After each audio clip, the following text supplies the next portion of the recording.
The Geneva Summit for Human Rights and Democracy group says Zimbabwe journalist Blessed Mhlanga now needs the UN's protection after he spoke at a conference last month where he mourned what he called deteriorating media space in his country.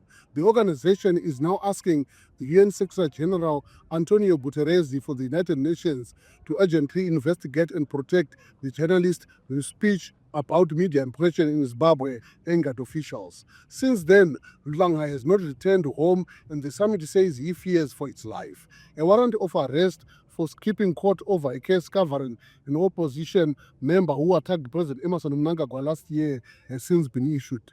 Media watchdogs say Mhlanga may need time to sort out his issues before returning home. Our concern really is that whatever due process that is obtaining within the case of a fellow media colleague should really be anchored on rights and be rights-based. In this case, it has to take cognizance of the rights as an individual, be there the right to access health facilities, which is obviously in tandem with the right to life itself.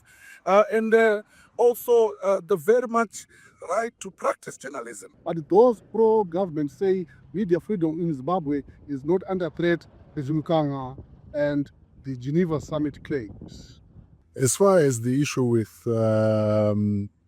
Blessed Mhlanga and his speech at the Geneva Summit goes, I think that speech was designed for purposes of seeking asylum, because the message in itself clearly broke a number of Zimbabwean laws. So he designed his speech for this outcome that we are discussing right now.